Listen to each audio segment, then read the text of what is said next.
Wassail, beautiful people. So we went from the raw rooms to the Liffruma Healing Oracle Deck, and I feel like I'm becoming the raw room. I'm sitting here, it's very early in the morning, the sun's just up. I made myself a coffee, and I've been in a daze since we decided to let this energy out. The sea's been really busy talking to me. I came out of the sea the other day. At the moment, the sea has been sucking all of this, all of the fragments of creation left within me, just all need clearing out. And so they're going into the sea. And yesterday when I went for a swim, it was the first day that I felt sea drunk, where I actually felt connected to the recharging energy of the sea, because every other day it's been exhausting, and I've been exhausted, and I've been through the veil. I got out of the sea not yesterday, the day before, and there was a really powerful presence of wearing the energy mantle, Ophalagu, of a centaur, being really powerful, the energy of moving. And it was then as a healed Chiron healed, came through the message. So they're reaching out across disciplines, across mythologies, because archetypes are archetypes. They're just all named in different ways. I've been being taught to sift through the cards, put them into cards of movement, cards of contemplation, equally divided, move them until I form a rough kind of tarot deck of connections, just ways to explore the limitless potential when you connect into cards in a deck. So this is just a little reading. There's so much more to be said first. So Liffruma.com is up online thanks to Kathy. This moment of actioning everything into materialization is quite a rapid process, where Liffruma kind of kicks us up the arse and gets ahead of itself. And that's very much an energy woven into the deck, is a desire to get ahead of yourself, because we all want to be healed. So I'm in the raw. Let's just go with a little quartet. It's going to be great fun. We're going to post videos on the website. There will be a pre-order page very soon. So this isn't the reading, this is just the cards telling me that we've anchored Liffruma into the internet. The fact that there is a Liffruma.com now allows the Liffruma energy to explore the online world and reach out and spellbind. So, liking this weird piece of light that's coming across here.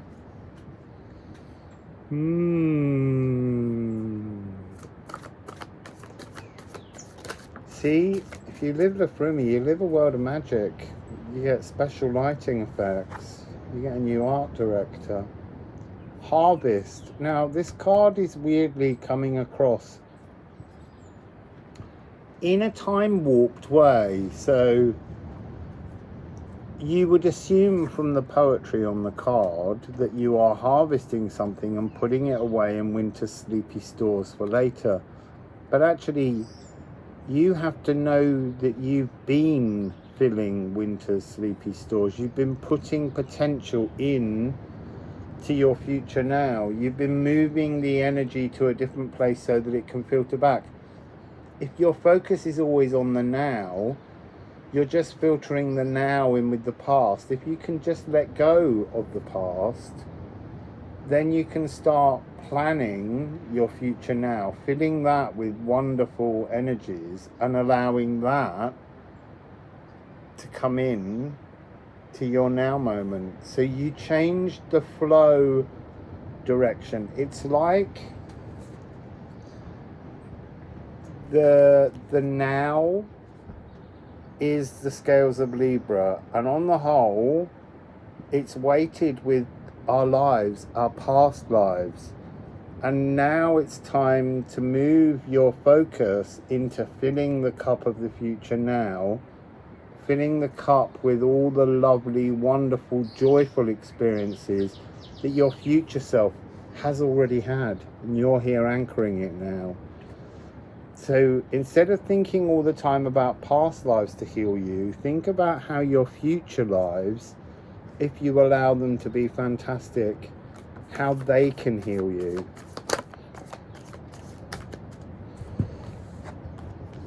So here we have Candle and Thorn. I mean, there's this sense just of a prickly issue. There is that energy of the macro and the micro, on the bigger scale, the smaller scale, the microscopic scale. And that's about setting this future now harvest energy, this shimmering probability. And it is about weaving, I don't just mean your future now in this life. I literally mean your future, all your futures. If you anchor into this moment successfully and fill the cup of the future, it can start to pour into the now, because it becomes the dominant energy. But you've got to do that for your life in all future time frames. It's like choosing a moment where you go, right now, I'm just going to be healed. I'm just going to move into an energy where I tip the balance. Only the good comes towards me. Only the joyful. Only the splendid. There's something about that kind of energy. And this, it's like they're showing me kind of like Sleeping Beauty. It's just one little moment that sets off the weight of the past. So they're showing me the past as a single contained micro dimension, but inside that micro dimension, everything that is macro has been folded inside, and it's just heavy. It's just heavy, and you're dragging it around with you, and somehow you just need to pop it. It needs no longer to be attached to you, or so attached to you. You will never forget it because it's in memory, but you're carrying its energy into your present. Oh, we got one on the floor. I'm gonna have a sip of coffee.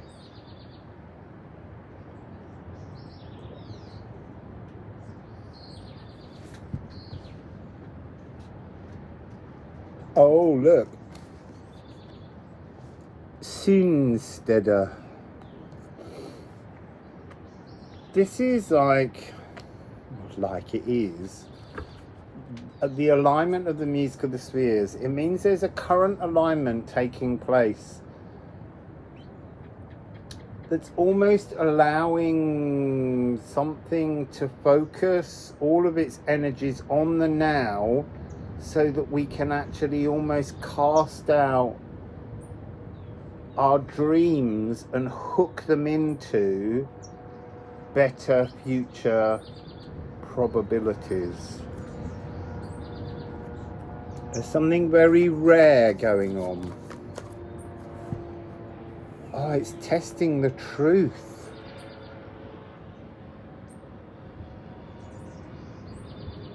So this is Nithogir.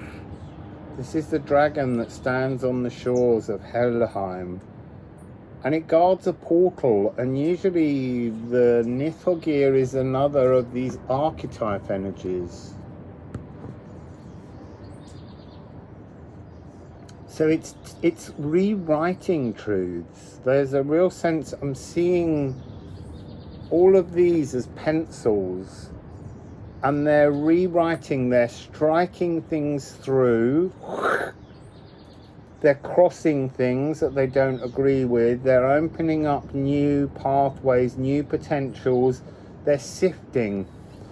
There's a real sense of sifting. Sifting through this micro world, this almost like a Bose-Higson, your own inner God particle, and you're sifting it and you're sifting it, and they're just like, just pop it, just pop that, and just accept that it's gone. You know, how long do you want to go sifting it, and how long do you just want to trust that you've reached a point of transformation? But that can be challenged at any point.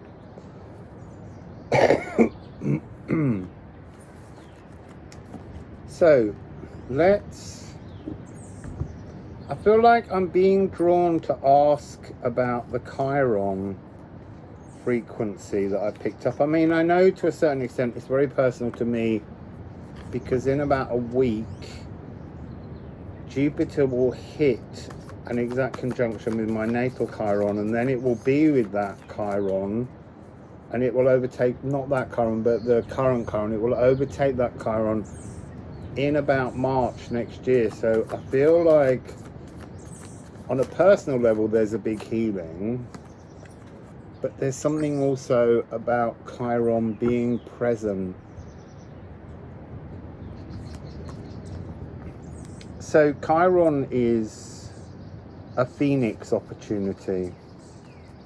Oh, it's a divine. It's 444. It's really giving us Jupiter frequency. This is a moment that's coming, that's about tuning into your inner elk, you being your inner protection. The wounds heal. You heal your wounds. The power, the potential is all there to expand and be healed, to just be healed, be healed. Because that's what we want this deck to do. We want this deck to reach you, read itself through you, and then you heal. Heal. So Chiron in the cards. Healing in the deck. Healing in the deck. I'm feeling very strong energies of reorganization hitting the middle of the deck.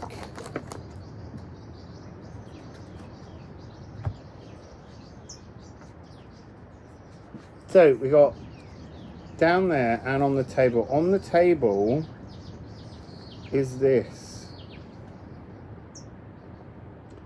It begins, you know, the renewal begins. The sap will rise no matter how dry the desert, how barren the landscape, the sap will rise. It's an inevitability. In these cards, it's so strong. It's not time to be earthgrap. You know, you're given a vessel, an os, and cells that are made from the earth. You are part of the natural world. You're given this vessel, and yet you doubt the potential of your consciousness interfacing with that frequency of the vessel, the physical. And there's something about you haven't even scratched this. In fact, all you've done is scratch the surface of the potential to let your consciousness radiate inside you. And it's time to honor the gift from Earth of the vessel. Be grateful that you've been given the opportunity to be impassioned. Now, falling to the side, it's interesting. It's a trio. The top one that was showing is Hell, the returning light. And that is what healing is about, is returning your light healed into the now. And you have, on one side, you have the emotional bleed. And then you have hell. And then on the other side, you have healed, embraced. Being comforted in a trap. And it's 6-3, 729. There is the tester frequency inspired by the 13 here. This is a really powerful energy. Without this, how did you expect to be this? How did you expect to ignite your phoenix? And it might be a water phoenix, it might be a fiery phoenix, but how do you expect to ignite that balanced bliss if you can't recognize that down here? Now, see how clearing pain makes space when you treasures deeper in your heart. So, a little raw rune tune. Now I'm beginning to wake up. And there's someone pinging for my attention, so I'm off. Wassail, beautiful people.